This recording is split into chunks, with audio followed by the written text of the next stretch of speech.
In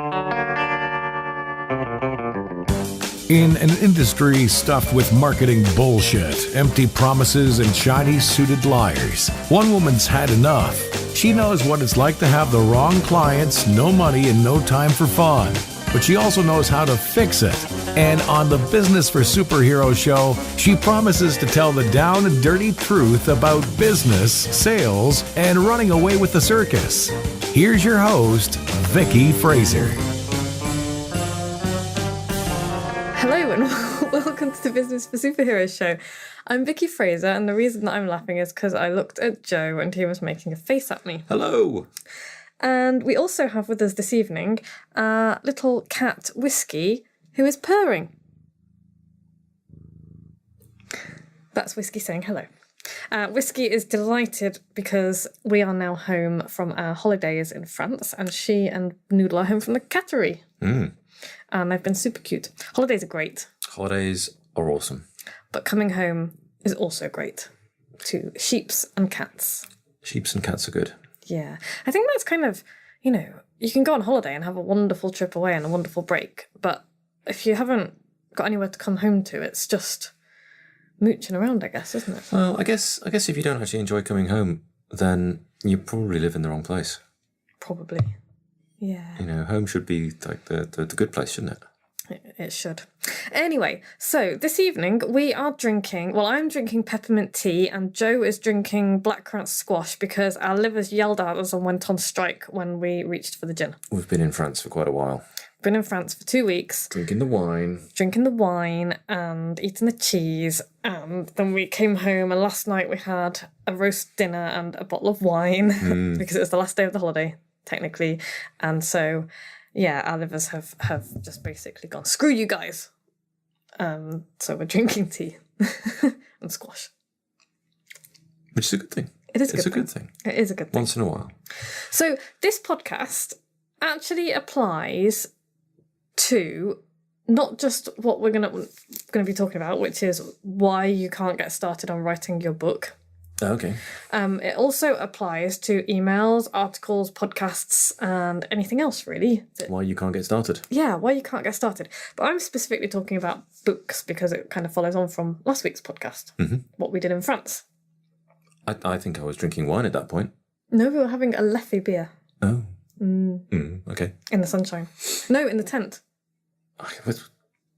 I'm sure I was there. I'm sure I was. You were. Okay, so I wanted to talk a little bit about why getting started is so tough, because one of the things that people always say to me is, I like the idea of writing a book, but how do I get started? I don't know what to write about, I don't know how to get started, and it's like the curse of the blank page. Sure. It's not even writer's block, because I don't think that writer's block is a thing. You don't think? No. I don't believe in it. I think it's a myth made up by people who aren't willing or able to put the work in. Ooh. So, yeah, and I think part of it comes from simply not knowing where to start or how to start. Okay. And, sometimes it's also because I guess maybe you're a little bit burned out and you just can't, when you just can't focus on anything and it feels like everything's sparkling and it's like, bleh. At which point you should probably just go and have a lie down in a darkened room. Wrap a damp towel around your head. Yes. And lie down in the dark. And lie down somewhere. So I just wanted to run through why, a few reasons why people might find it really, really tough to get started writing a book, or in fact, anything else. Why are you looking at me like that? It's good. It's fine. Sorry, I got lost into a wrapping towels around your head thing, and because it's a thing, they do it in Hitchhiker's Guide to the Galaxy, and they do it in Total Recall. Oh, really? Yeah. When he's pulling that big thing out, when he's pulling the tracker out of his nose, he has a towel wrapped around his head. I just got diverted in my own little world. You really did. If anybody can think of any other movies that involve towels wrapped around heads, other than Gandhi, do let us know. I don't even know what to say to any of that. Okay, so here are a few reasons why you might find getting started writing your book really, really tough. people think that they're not qualified to write a book. Okay. And so, they maybe don't see themselves as an expert, or they think there are, there's other books out there that are doing the job. And they're doing the job for other people. For other people, exactly. And I just would like to say to that, there is no such thing as like an expert badge that somebody's going to hand you and say, here you go, wear this. Mm-hmm. This now makes you an expert. Not outside regulated industries anyway. Sure. If you're going to be a doctor, you do need to go to medical school. Somebody does need to give you that badge. Yeah. Same with like dentists and lawyers and, accountants, I think. Maybe. But even then, just passing a few exams and getting the qualifications that you need doesn't necessarily make you an expert. No. It makes you somebody who can kind of pass an exam and whatnot. So I would say that if you really, really know your market, your product and your industry inside out, and you have raving loyal clients, even if you only have a handful, I'm not talking about millions of clients, because a lot of people, you can't service that many clients. Yeah, a lot of people do very well servicing a very few clients. And so if you're one of those people and you have people who love what you do and who rave about you and tell people, to go and, go and listen to the podcast or, whatever, because that popped in because we've had a really nice podcast review. Yeah, nice. From Carrie. Thanks, Carrie. Hi, Carrie. And she said that she tells all her friends all the time to listen to our podcast, which is really lovely. So thank you for that. So if you have people like that in your world who are raving about you and kind of telling people to, go listen, and if you can talk happily about your business for at least an hour, then you are an expert. Okay. Trust me on this. If I ask you something about your business and you struggle to talk about it, I'm not talking about fumbling for your words and kind of, tripping over yourself and whatnot. But if you have things to say. But if you have things to say, it doesn't matter if you say them, articulately. Articulatedly, or if you're a little bit stumbly because you're not comfortable speaking. My point is, if you have things to say and you know what you're talking about and you can talk, passionately about what it is that you do and knowledgeably, and you can answer questions that people might throw at you, then you are an expert in your subject area. Mm-hmm. Would you agree? I would say so, yeah. Yeah. Good. Thank you for your input. I'm all here for the input. Good. Yes. I think you're probably right. I mean, there's. Yeah. Well said. I can barely speak for more than 10 seconds on this topic, to be honest. But okay. Moving on. So another reason why you might be really struggling to get started is, many people will have said to me in the past that they feel like, who am I to write a book? Right. Because, you see people, well-known authors and all the rest of it, and they're kind the of experts write the book and doing their shiny things, and it's like, there is, I'm just looking at my books. There is Seth Godin and his latest book, and, how do I write a book? I'm not Seth Godin. Or Brené Brown's latest book. Well, I can't compare myself to Brené Brown. And so, well, no, you're not Seth Godin or Brené Brown, but that's okay. You're you. And, the fact is that I would throw that back at you and say, who are you not to write a book? It's a bit of imposter stuff going on there as well, isn't it? Yeah. Well, if you've decided that you should write a book and there is value in you writing that book, and you have something important and valuable to say, you need to just get on with it. Yeah, write the book. Just do it. Write the book. Because you do know far more than you think you know. Even if you're fairly early on in your business. I'm not saying, bullshit your way through and just copy and paste what other people have done and all the rest of it. But even if you're very early on in your business, then you're going to have valuable things to say that people who are not as far on as you are going to find useful. And actually, it might sink in better for your prospective clients if it comes from somebody who isn't at the top of the mountain yet. Mm-hmm. Because sometimes we look at people like Seth Godin and Richard Branson and Brené Brown, and we think, gosh, they're so far ahead of where I am. So far ahead of where I am. How can I can't relate to them at all. And even though actually those three people are very relatable and I chose three bad examples, but it's like when somebody is right at the top of their game and they are internationally famous and all the rest of it, it can be a little bit more difficult to relate to them. Whereas I think that's why a lot of business owners who are just starting out relate so well to us on this podcast. Yeah. Because we are by no means anywhere near the top of our mountain, but we're doing pretty well. We're doing all right. And so I can still talk about all of the stuff that I struggle with. And, those guys will as well. But they don't struggle with it so much, I don't think. Their struggles will be different things. Yeah, different things. And so, even if you're quite early on in your business career and your expertise, then, pick the thing that you really understand well and that you can talk about really passionately and, clearly. Competently, yeah. And you can talk about that in your book. Yeah? Yeah.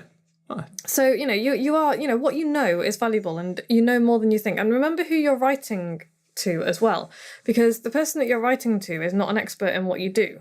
No. You're the expert. They're people who are looking for a solution to their problem. And you've got to keep that in mind. You're not writing for your peers. They might sneer at at the book you put out. Absolutely, but you're targeting at somebody else. Yeah. If they're not paying your bills, who cares? So, and that's a really important thing to keep in mind with pretty much everything you do, because you always get criticism for stuff. And I'm like, you can send me all the critical emails that you like, but if you're not paying me for anything, then I don't care. Yeah. And if you're not one of my mentors, then, and I'm not paying you for something, then I don't care. So it's very important to keep that in mind as well, I think. Okay, so another reason that people have said to me in the past that, I don't know if I could write a book, is they'll say, what I do is really incredibly specialist. And how can I make a whole book out of that? Oh, there is nothing so specialist you can't go into detail about it. No, and the more specialist you are, the better, as far as I'm concerned. Yeah. Because the more niche you are, like, for example, let's have a think about this. If you've got, let's say you are doing a massage therapy for people who specifically like their big toes massaged in a particular way on a particular night of the week in a particular circumstance. It's very niche. It's very niche. There's going to be very, very, very few people who... You're not gonna sell a gajillion copies of this book. You're not. But the people who are going to be interested in that are going to be super interested. They're going to want to read absolutely everything on your subject. That was probably a bit of a weird rabbit hole to go down. But you get the idea, right? Yeah. I could write a book on how to write a book, and I am in fact writing a book on how to write a book. I could write a book on how to write an article, and these things don't have to be massive. It's not like it has to be War and Peace. It's just a small... It has to be as big as it needs to be. Yeah, a small book. But yeah, the more specialist you are, the more interested people are going to be in what you have to say about it. And you might offer, amazing insights to people who just don't realise how deep and involved the thing that you do is. Yeah. I don't know about all kinds of things, but I'm interested to find out. Yeah, what was I... Oh, the Bookaholics Anonymous book that we're reading at the moment, 23 Things They Don't Tell You About Capitalism. I know nothing about economics, or I didn't know anything about economics. I know very little.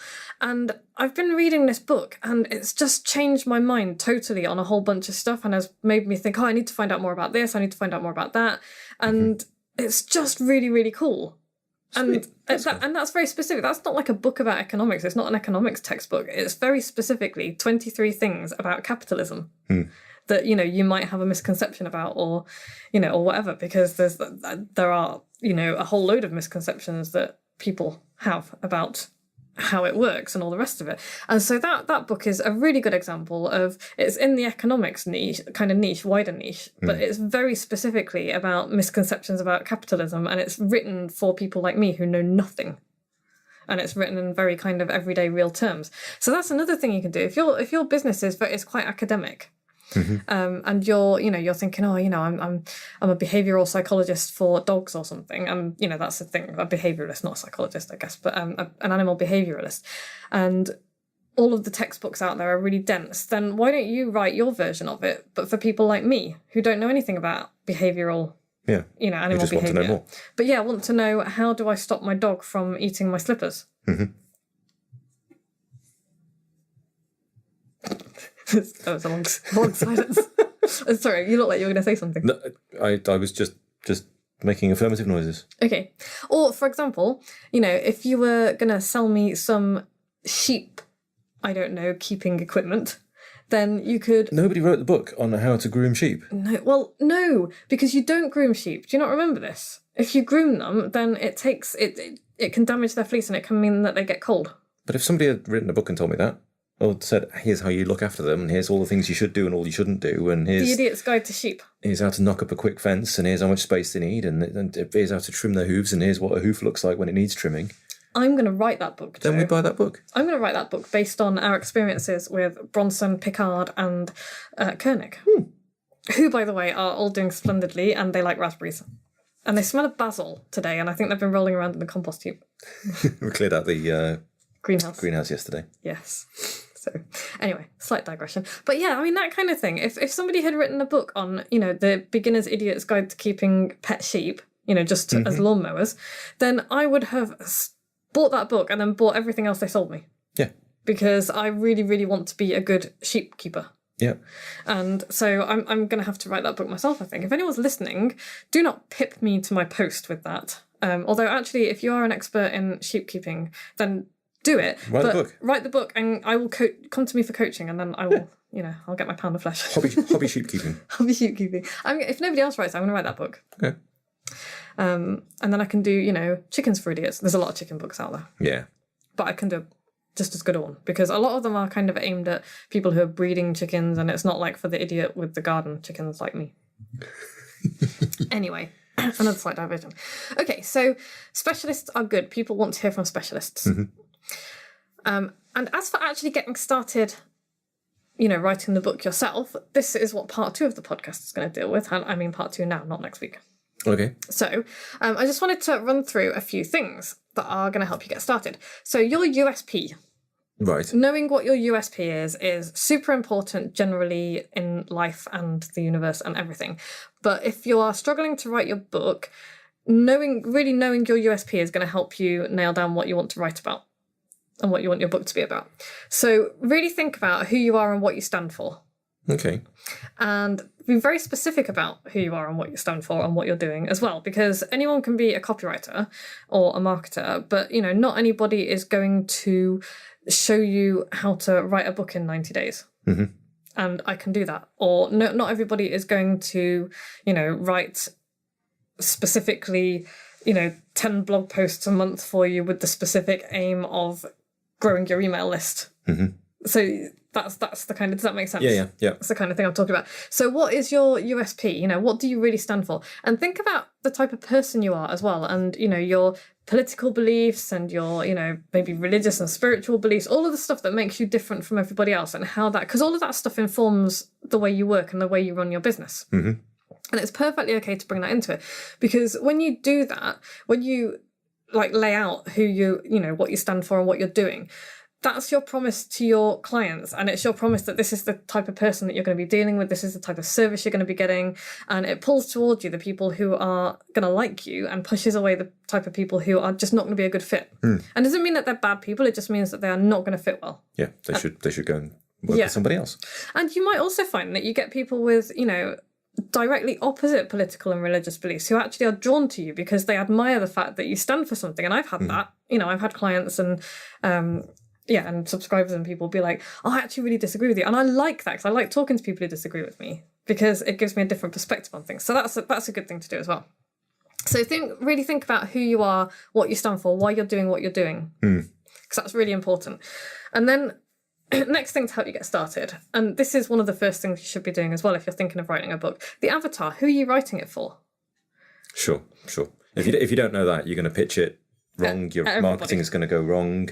The level your detail goes wrong. It's all kinds of bad, isn't it? If you don't know who you're writing for. Yeah, because when I started writing Flamingo Your Business, which is on hold currently, but will be taken up again, I had a very specific business owner in mind, and it was two.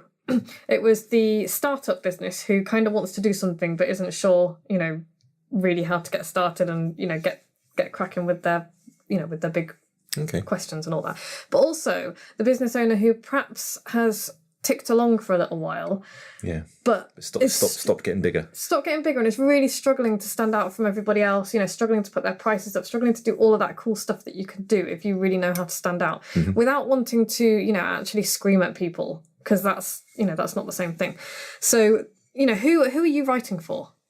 Who very specifically is going to find your book useful, and why will they want to pick it up and read it? Super important. Next thing that's going to help you get started, your hook. What problem are you solving for them specifically? Why will this book help them do that? So for me, with the Flamingo book, really the big problem is actually every instinct in my body and in 4 billion years of evolution is screaming at me not to stand out. Sure. And so it's getting over that discomfort and then figuring out how you're going to do it in a way that's comfortable to you. So it's still honest to who you are. Yes, without having to, put pants on your head and pencils up your nose like Blackadder. Yes. So yeah, what's your hook? What problem are you specifically solving for them? Because there's a bazillion books out there that are like, oh, you need to stand out, you need to do this, you need to do that, but they don't really address, as far as I can tell, the great big hoofing problem that actually we are wired to blend in. And so, that's kind of my big idea, which leads me on to, the next thing that's going to help you get started is you need to pick just one big idea. Because one of the biggest problems that I see is like people are like, oh, I want to write this book and I'm going to talk about this, and this. And it's like 6 big ideas that could all be a book in themselves. And it just dilutes the message. And I think there are plenty of general books out there about, everything. But there are very few books that really dive deep into a specific topic. Okay. Does that make sense? Yeah. Well, you don't sound convinced. No, yeah. I mean, I guess it depends how big your big idea is, isn't it? As to how much of a book you can write out of it. Yeah, but like I said, it doesn't have to be a whopping 300-pager. It can be a small one. It can be a small series of books. I'm ghostwriting for a client at the moment, a small series of books that we're going to turn into like a box set and then put together as one big book, which is also a perfectly good idea. And it gives people, the chance to dip in and out of small things. Yeah, gives them low barrier to entry. Yeah. So I'm writing at the moment a whole bunch of ebooks that I may publish as like paper books at some point, but they're just going on Kindle. And the first one is PR. How PR for small businesses, how to make it work for you, how to get away from, the press release and do it in a way that's going to get you noticed by the people that you need to be noticed by. Sure. Lumpy mail is going to be another one. I've got a whole series of them that I'm going to turn into ebooks. It's going to be deep diving on that specific topic. So what's your one big idea? So for a carpet cleaner, you might write a simple book on cleaning hacks, how to keep your carpet and your home in tip-top condition between your twice-yearly carpet cleans, for example. Sure. And it might be full of really cool stuff, and you might divide it into, and this is how I would do it, were I a carpet cleaner, you might divide it into months of the year, so you'd have 12 chapters. What do you do in January, February, March? And it would be like, oh, here are a few things that you can do and easy ways to do them. And, and by the way, at the end of each chapter, there can be like and we can do this for you. And, that kind of thing. So a graphic designer might write a book on how to produce marketing brochures, ads and articles that are easy to read and that encourage people to buy. So how to use design in your writing. Or, you might want to write about how to choose a good graphic designer, one who understands the importance of selling. And there can be other messages in there then as well that people will find useful. The importance of graphic design and marketing, because it is important. A lot of copywriters will tell you it's not. It is. But it's important to find a graphic designer who understands the principles of selling and readability. So if you're a cartoonist, hi, Rob. Hi, Rob. You might want to... Oh, hi, Sean, as well. And Alison. And all of my many cartooning friends. So if you're a cartoonist, you might want to write a book about how to use cartoons and illustrations in your marketing to help you stand out, but very specifically cartoons. And there's a whole bunch of ways you can use them that you might not have thought of that I will leave Rob to tell you about when he comes on the podcast. Nice. If you're a dog walker, you might write a book about how to play with your pet in an effective way. Okay. Dom has already written the books on dog walking and pet ownership, but his tribe are writing their own books, which I'm going to be helping them do this weekend at Dom's boot camp. Nice. His pet business boot camp, and that's what I'm going to be talking about. Cool. So that's going to be really good fun. I've already had a few messages from people saying that they are just getting, oh, can I get back into the book course that I bought, which they will be able to do by the end of this week because I'm shifting it over to the new software. So if you're a hairdresser, you might write a book about daily, weekly and monthly hair care tips. Or, as my friend Kat did, she wrote 101 Confessions of a Gay Hairdresser. Nice. I've read that one. It's a good one. And I also remember reading Confessions of a Flight Attendant once, which was just hilarious and alarming. But that kind of thing can work really well. So if you were, a travel agent or something, you could think a little bit sideways as well. You don't have to write about your specific thing. If you're a travel agent, a book like 101 Confessions of a Crazed Air Hostess in collaboration with somebody who, you know, who used to do that. It could be a real goer. Just so to speak. Anyway, so yeah, you might have an idea of, you know, you might want to write about how to increase your prices. But you want to be really specific about this. This is what I'm saying. You take your one idea and then you get really specific. So not just how to increase your prices, but how to increase your prices by 10%. Mm-hmm. And then even more specific, how to increase your prices by 10% on your website. Or then even more specific, how to increase your prices by 10% with a webinar or using the right words. And this is exactly what Sean D'Souza teaches in his uniqueness stuff. And that's where I got that example from, is the how to increase your prices. It's like, it's not just how to increase your prices, it's being really specific about it. And, you know, that's what I did with my book course. Not just how to write a book, but how to write a book in just 90 days. Mm-hmm. And then, you know, or I could write how to write a book in just 90 days using Scrivener. And then my flamingo thing, you know, how to stand out, or specifically how to stand out when your instinct is to blend in, how to stand out without screaming at people, how to stand out by using cartoons in your marketing. All of those many things.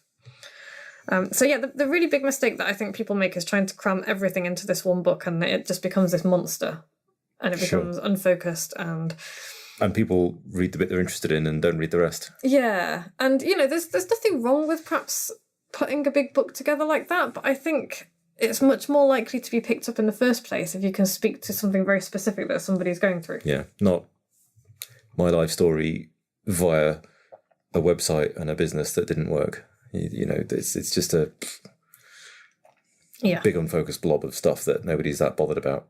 Yeah, exactly. Whereas if it was, here's the mistakes I made with my first web enterprise. And how to avoid them. Then maybe. Yeah.